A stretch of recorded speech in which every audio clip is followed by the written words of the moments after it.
All right, well, just waiting for a couple more people to join before we kick off. Thank everyone for making the time. We've got people where it's 2 a.m. and or at the very start or the very, very end of everyone's day. So yeah, thank you so much for making the time. We'll just wait another couple more moments before we kick off. The opportunity for questions will be there'll be people will be unmuted and there'll be Q&A at the end, but also as you go, please feel free to write questions in the chat. One of the members of the team will be able to help us when we go through to moderate that. Ideally, we want it to be as both informative but also interactive. So we are really looking forward to that part in the session as well. So it's a couple minutes past, so we might start, and as people join, they'll come along the journey. And for those that do, we'll send through a link as well at the conclusion of this with anything that they've missed. But look, kicking it off. So today, I'm really excited as part of our Work Better series of webinars to have an amazing, I guess, collaboration and partnership spotlight for both the Hindsight business, but also an incredible business in the industrial and condition monitoring space, TALPA. What we'll be covering today is a little bit of, I guess, the joint value proposition and understanding more around what we're solving for in the market, but also why the importance of that early warning process in preventative maintenance and condition monitoring. So yeah, really excited for the conversation today. I'm Liam Scanlon. I'll be talking from the Hindsight perspective, and my background is BHP for too many years. But now, fast forward, I'm also one of the co-founders of Hindsight. So really excited for the conversation today. And as a platform, software platform for work management, we get to see and interact with a lot of businesses. And across the marketplace, there really isn't anything else like Talpa out there. So I'm really excited to be able to also highlight and present some of their capabilities today. And doing that and joining me is Alexi. Welcome. Thank you, Liam, and good morning, everyone who's joined the webinar. My name is Alexi. I'm Vice President of Business Development at Talpa, company based in Germany. So I'm in Germany right now, a bit late, but Or we could early, make it. or early, Alexi. Or early enough. Yeah, that's correct. Yeah, basically, Talpa is the data analytics company. We've been on the market for the last almost 10 years. And our business is really working with the OEMs as well as the end users of the off-highway fleets, heavy machinery in mining and beyond. And obviously use the machine data put in the context of the operation to predict the breakdowns, to detect the breakdowns, and to help maintenance and service crews basically to keep the uptime of the equipment to the maximum possible. Happy to join the webinar and to tell you a bit more about what our approach is, which is really quite unique on the market, and how we integrate also with the systems like Hindsight, further systems to basically deliver the right information to the right people in the right time. Nice. Very good. Thanks, Alexi. So you'll see here right on the call out, we're really trying to articulate how those leading teams reduce that unplanned downtime and the impact of that. I think everyone who's running an operation recognizes that if you can prevent a breakdown, that's infinitely less costly than the alternative. And we're trying to understand that if everyone's had that goal for such a long time, there's definitely some insights and bringing the latest in the market to bear to actually resolve for that. We know that not every breakdown that's an operator driving into a bund or misuse of the equipment aside, but there's definitely clues that are detectable before a vast majority of breakdowns occur. And so we want to make sure that an operation is not only able to understand, detect those, but the impact of then doing something about it. And so I think that's what we're going to be articulating over the course of the conversation today. So we'll take it one step further beyond the obvious. And given that we all know that and understand it, I guess it's quite interesting that most operations today, certainly that we interact with, they have planned maintenance schedules, they have systems, and indeed they might even have their OEM monitoring tools or loggers, and yet this problem is still so persistent. So really understanding why it is so hard to solve properly, and again, the impact of doing so correctly. My experience with BHP, I remember when we were putting in a particular, we had nothing but data. And my experience was helping run and control some centralized control rooms. And honestly, at one point, it felt like you were trying to interpret the stream of data from the matrix as being in that position in order to try to more effectively run that operation on the daily, but weekly and monthly. And that's just it's not a great place to be, to have the data at your fingertips, but not being able to have the insights and then the activity to actually move the needle for the operation. We find the root cause of that, so not going to bury the lead, is because there's not that effective process between the signals and the intelligence, and obviously getting really clear and crisp on that. And I'm excited for Alexi to show what they have there. But then how does that translate through to the activity to get the outcome that you want, which is ultimately the equipment being and that maintenance being actually preventative. And we'll be talking a little bit about that as we go today. So for those who are on the call, we'll throw it open for a bit of a poll. We've worked with a couple of our different client segments. Alexi, TALPA and HINDSITE work across there's mining and manufacturing, mobile fleets, fixed plant. And we find that these are typically some of the 5 different bits of category feedback we get for why operations had some of these root cause on breakdowns. And so I'd be curious, just for those who are on the call, if we could start this poll. Which of these have you experienced in your operation in the last month?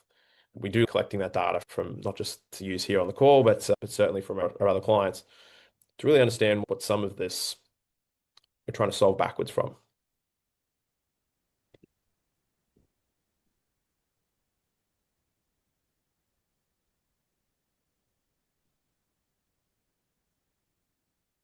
And certainly, again, putting my operational hat on, I've lived through all of these.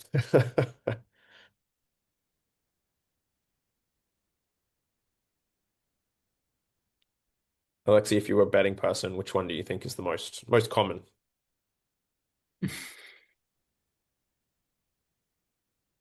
Let me think.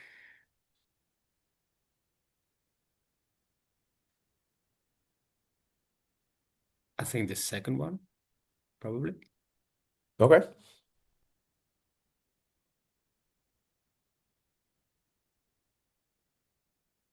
All right. While we wait for that to come in, I guess the next piece of criticality is what's the impact of that? And certainly we face this challenge regularly. And for those on the call, thank you for interacting with the poll there. But our friends at McKinsey have certainly tried to do the math generically across these types of industry segments. And they're finding that if you can pull ahead and the return on that investment and getting it right, it is really significant. We're all trying to make our equipment run longer to get more from that CapEx expense. We're trying to lower those maintenance costs, which are for some operations the bulk of that running expense. And then finally, ultimately ensure that we're getting the most of the capability that we're purchasing. And as you can see across those 3 categories, it is significant. I'd say, Alexi, from the Talpa side, from your condition monitoring tool, is this indicative of what you're seeing? Yes, I think that's obviously, especially in reduction of the downtime. When we're talking about the reduction of the downtime, we're talking about 2 parameters. It's the first time, mean time to repair. So if we understand that the machine is already broken, then basically we also split it into mean time to acknowledge, basically understand what's going on with the machine. Mm. Then there is the part that is very tricky, is whether the spare parts are available and whether people need to understand where to get the spare parts as soon as it is possible. And then basically it's time to fix the machine. So in terms of acknowledgement and fixing the machines, we have it integrated already with a lot of the OEM's data, basically understanding the problem, but also understanding what's the next action and integrating with the systems to give this information further.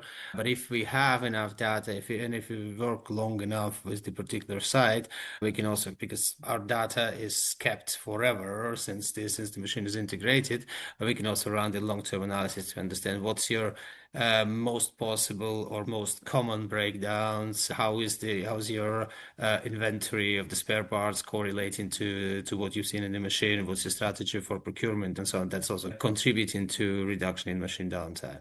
And certainly, mean time between failure is something that we try to increase as much as possible by giving the predictive alerts and actually not getting into the situation where we need to start from zero and then to count again to mean time between failures. So that's exactly what I will show probably today in my part there. Well, But let's yeah, obviously Sorry. Obviously, what I wanted to say is that at the best sites where we're integrated for 2, 3 years, we've certainly seen the MTTR being decreased by 30, 40% and MTBF also increasing by 20 to 30% for the given fleets or even more if depending on the procedures. Yeah, that's critical. And I think that having the tool and then ultimately having the KPI move is the prize. So maybe on that then, Alexi, why don't we throw to you to understand a little bit more about that predictive layer? I'm sure those on the call would love to be able to see that in action, understand a bit more. Yes, absolutely. Thank you, Liam. And you can get into the next slide. Yeah, so basically at TALPA, we've started with the idea that we want to digitize the mixed OEM mining fleets, especially in the underground mining, which is the kind of probably the easiest place to find work because nobody was really going into the space. And our idea was, first of all, that we will get the data and we will analyze it and push it back, basically, in terms of the insight.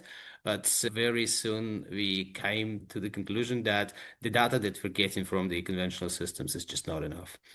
So we had to go into the telemetry space and obviously develop, or with the help of our partners that time, and then further on our own, to develop the technology that would allow us the access to the raw data in a very high resolution and basically from all the sensors that we could touch in the machine or on the canvas, which is a bit unusual because normal telemetry systems, they would cherry pick the data, they would reduce the sample rate because obviously the transfer of this data to the different platforms is obviously either expensive or otherwise basically not possible if it's the underground mining, for example.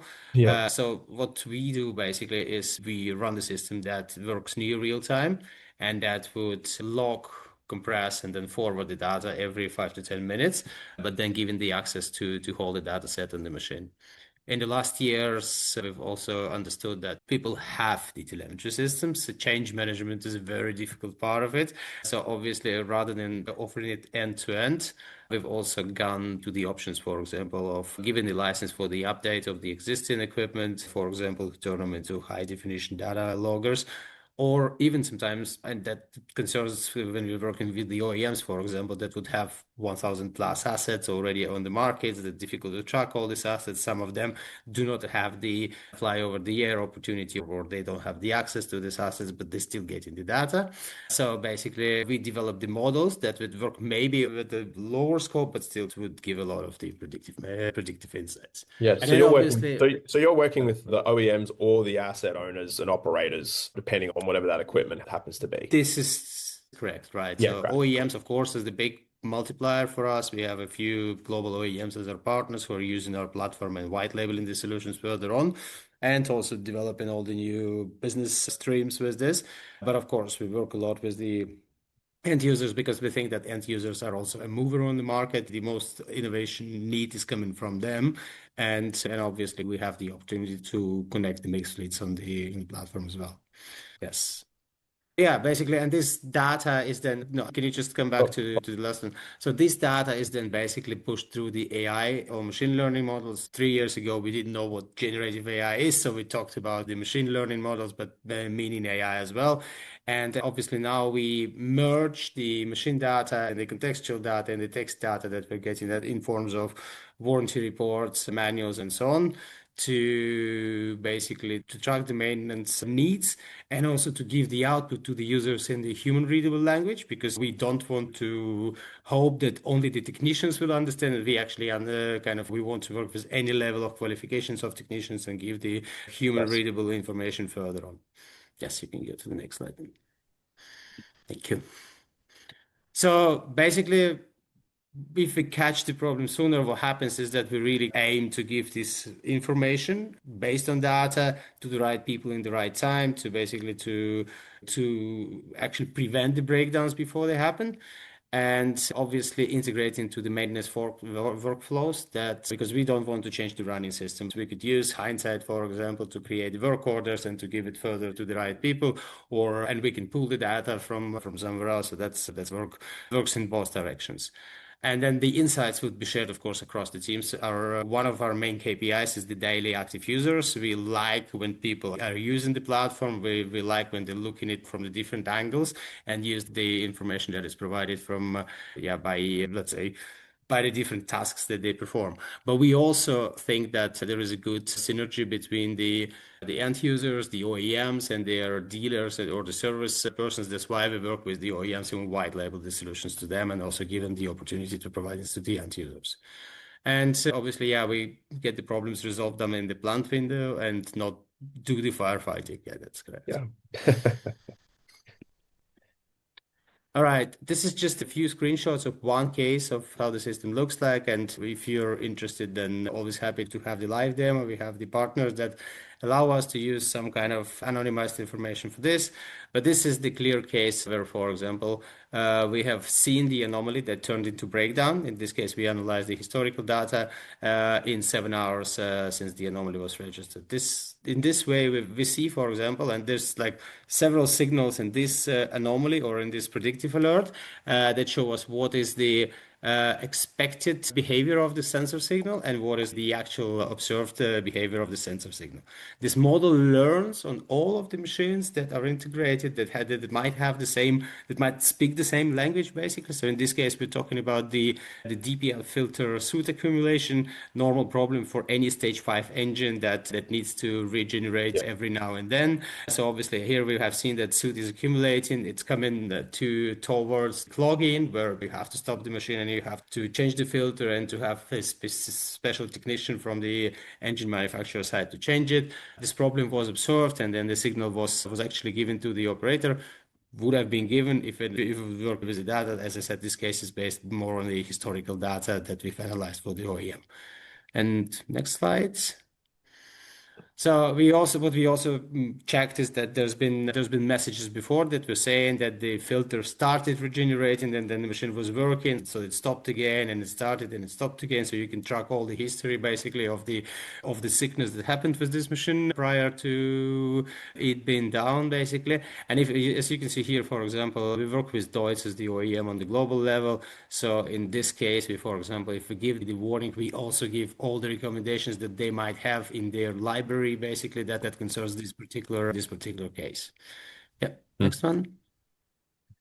And this is basically what we do in terms of the translation. So our large reasoning model, as we call it, because it's not only the large language model that learns on the documents, but it's also the model that takes into account the machine data. It's obviously taking the information from all the sides, and it gives you several possible cases of what's happening, ranging them, of course, based on the history of such events by the importance, so that the service technicians can get the work orders and check one by one what's happening, basically before the breakdown occurs. Yeah, that's And a little bit next different. one. That's a little bit different to a live feed of every sensor data, every reading on every machine. That's much better. Absolutely. However, if you look at it like this is exactly the live reading of sensor data on each of the Yeah, machine, but human eye just can't pick it up. And that's why we're using yeah. the eye basically to manage this thing. And exactly the next slide shows, for example, that we track it on the fleet level. So you can have different machines, different manufacturers, different models, and basically filter your information. So our most advanced end users, for example, would use the mixed fleet of, I think, 3 different manufacturers that are integrated. There are underground mines. There are 4 underground mines. There is a maintenance central reliability center. At the end of each shift, they're looking at the same information and they're deciding which machines need attention, which should be sent to maintenance, which can remain at work for the next shift, and so on. So you basically you really track it on the fleet level at the end of the day to manage the fleet uptime as a whole. Yes, Nice. I think that's the TALPA part really. As I said, we have an internal group that is called Machines Don't Lie.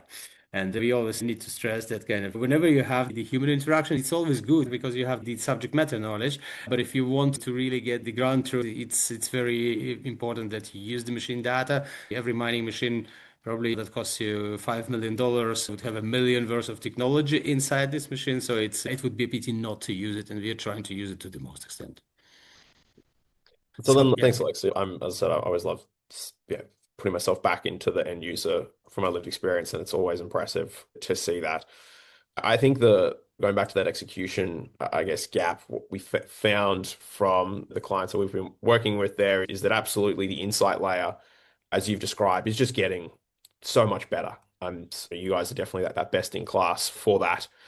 What we found from our work across different asset sector types is absolutely that yes, the insight layer is there, but then it's the human factors after that's going to be determinative that you've actually then really resolved that problem, captured that value, and then effectively increased that mean time between failure. And look, depending on the operation, this is typically where we see some of that go off the rails, or those valuable insights be less valuable when it's not executed upon.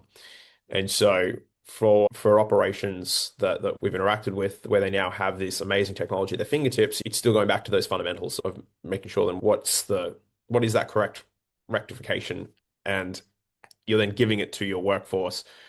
That workforce is variable in how it consistently executes tasks, and it's that inconsistency element around the execution to then understand or unlock that value.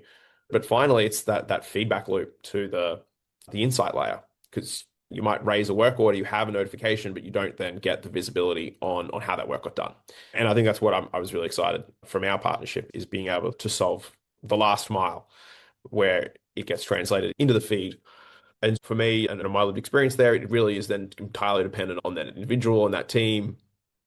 And we see the variation between that, even on a single asset with maybe 4 crews, how work gets done between one crew and the next varies so differently, let alone even within that team, and to say nothing of multiple assets.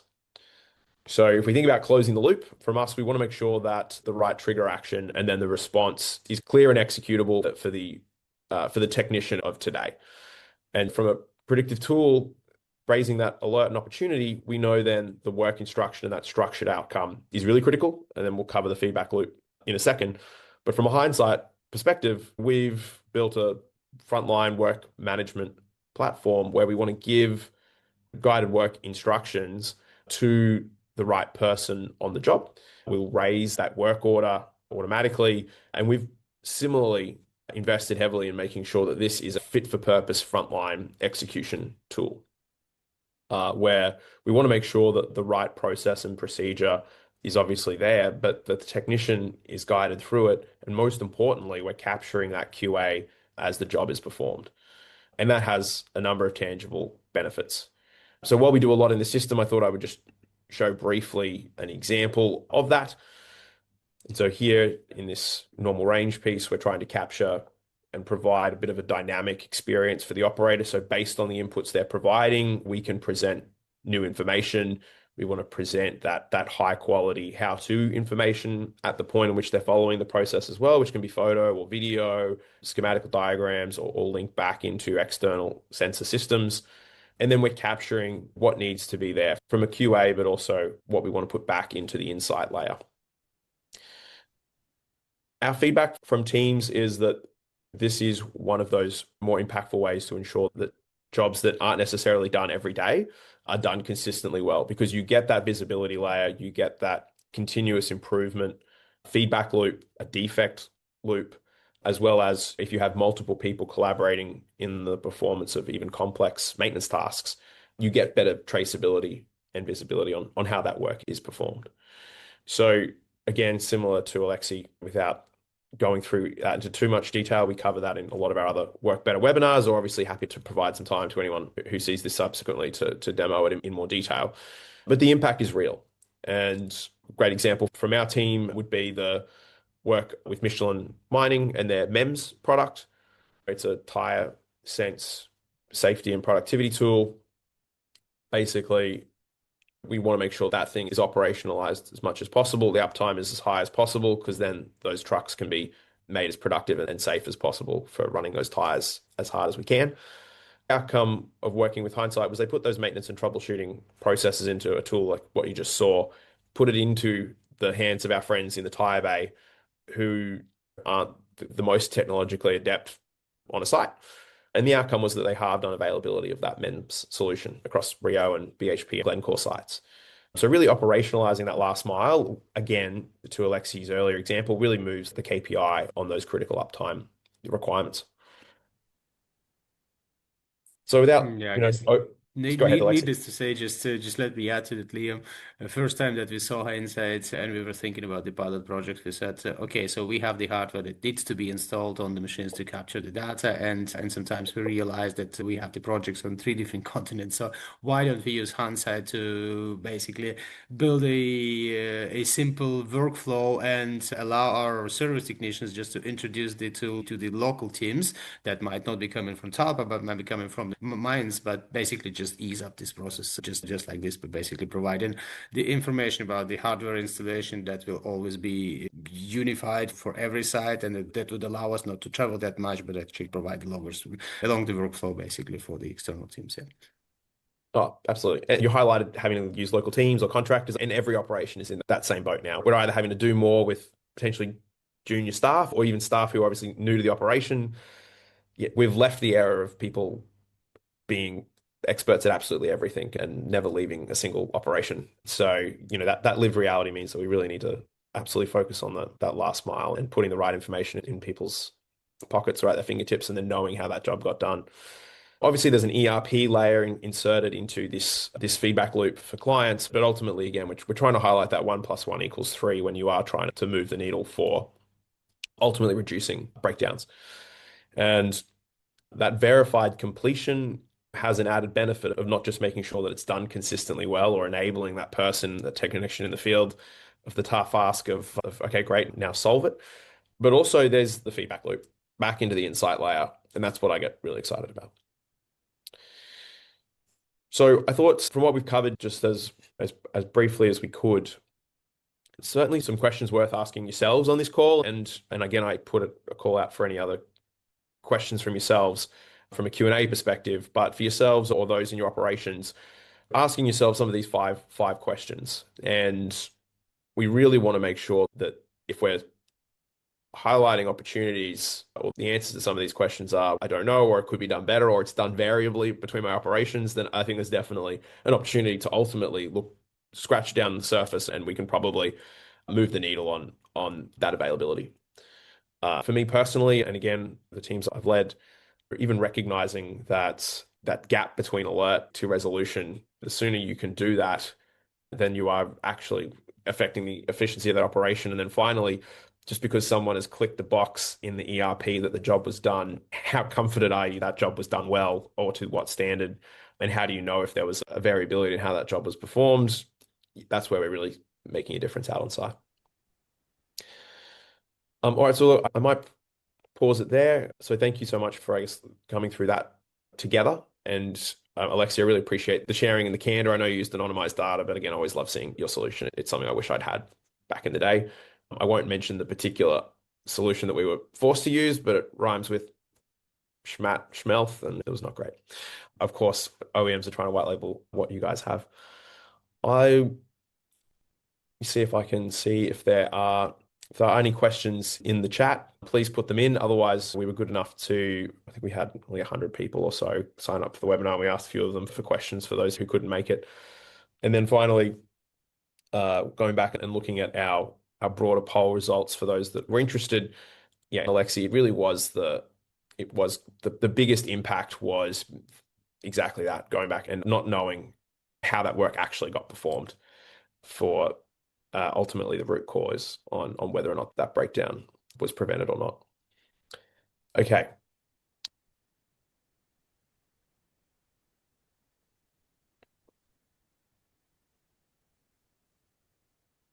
All right. Rory, did we have any questions from yourself or from anyone who shot something through? Yeah, good morning, everyone. As Leah mentioned, we reached out to some of the registrants who already proactively let us know that they weren't able to make it live today, but looking forward to the recorded copy, which we'll definitely send through to everyone following this session in case you'd like to share it with anyone else who wasn't able to join today. But they came back with a couple of questions that I thought we could do to kick off this Q&A section. So we've got one for Alexi first, and that's just more understanding the interaction between any OEM sort of alert systems and then obviously the service that you provide. What's the value or the specific use case for adding in the additional layer that a business might not necessarily get access to if they were just relying on the OEM alert layer?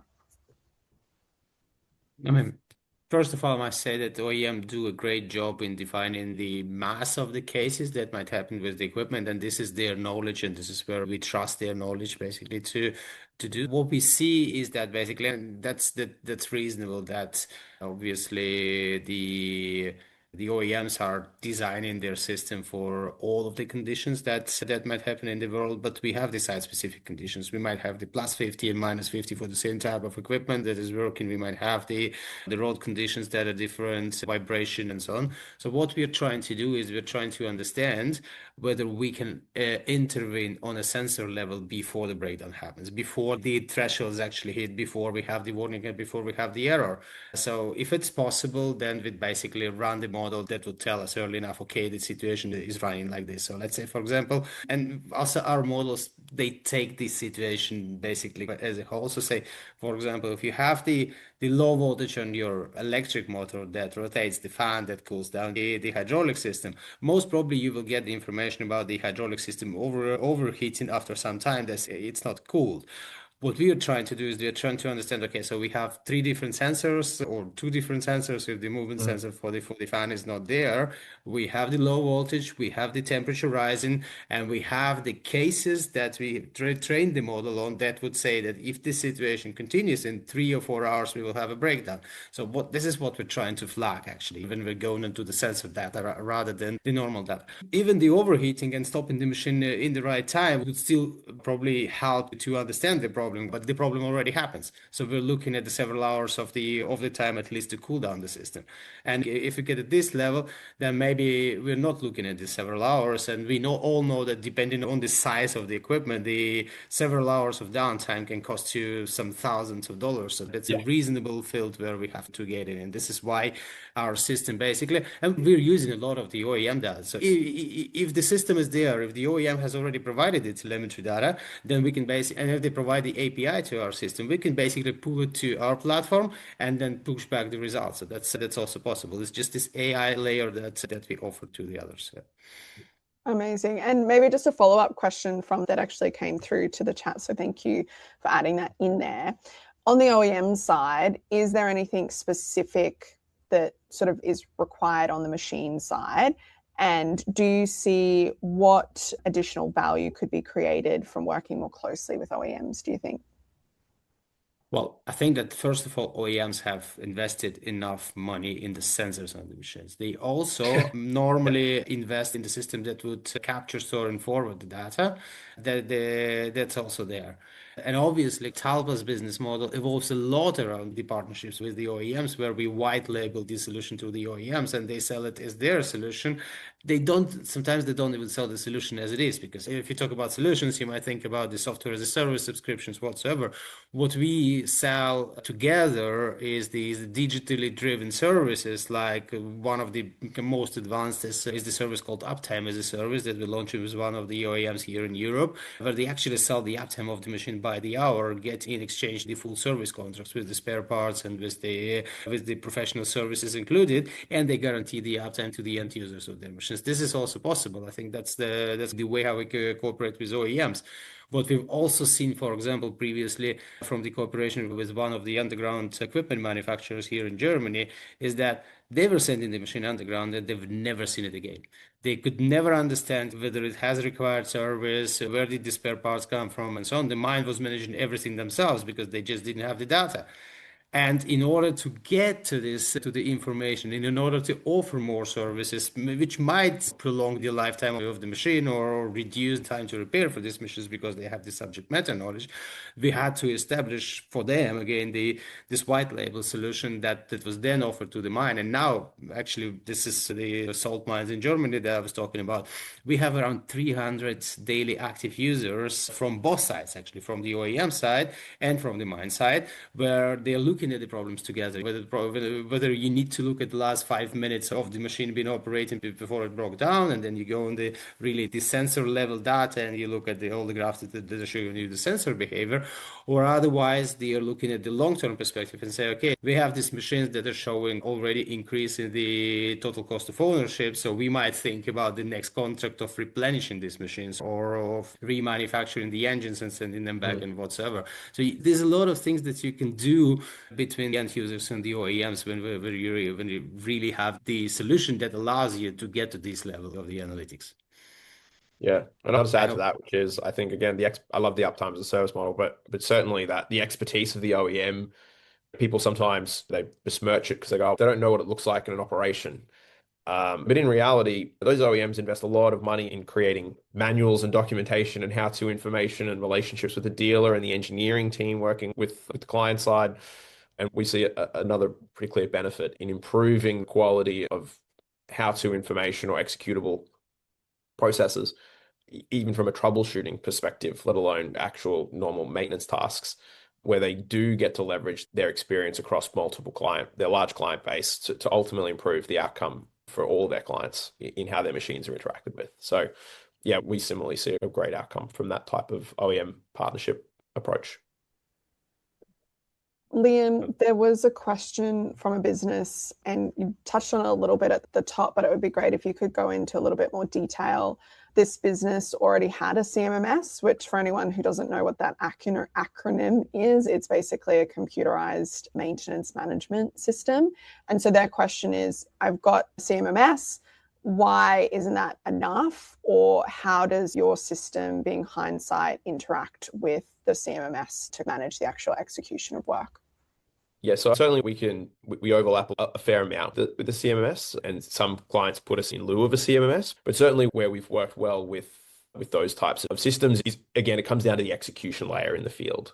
So someone has planned the work, or there is obviously individuals are put onto a work order with the spare parts there and accounted for.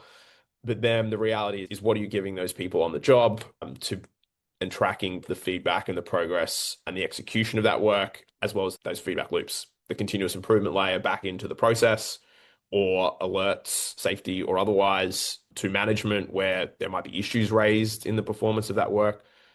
Great example is from the torque setting of the gun. Like, what do you do?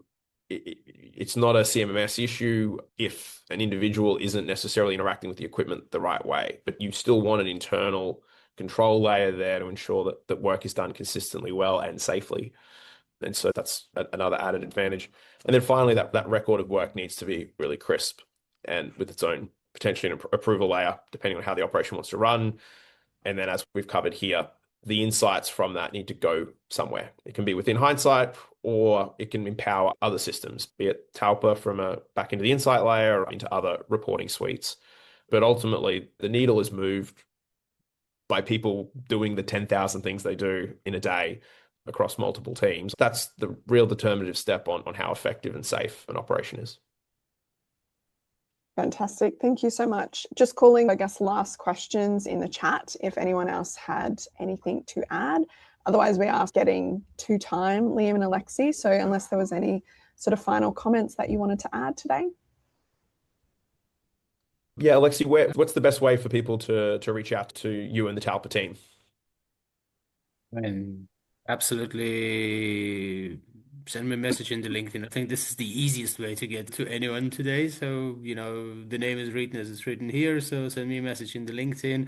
Otherwise, there's enough opportunities to go to the TALPA website and send a request for demo over the TALPA website, or otherwise reach out to Hindsight and they'll get us in touch, obviously. Yeah, if you're perfect. in, Well, you've already in evidenced Australia you've already evidenced that 3 a.m. is no barrier to getting up and Absolutely. talking about this solution. And look, Liam, similarly, when we send out the recording, we can include a direct link to your LinkedIn profile, Alexi, if that helps people get to you as well. Absolutely. yeah, I'm personally also a fan of your Instagram, Twitter, and MySpace. All right, well, thank you so much, Alexi. I really appreciate that, and to obviously everyone from the Hindsight team, but most importantly for our attendees, really appreciate your questions, but also your interest. Like, we are trying to change the narrative a little bit on how this gets done and across operations using the latest in the market. Look, Thank you, Alexi. Thanks, everybody, and have a safe day, everyone. Till next time. Thank you very much. Goodbye. Bye.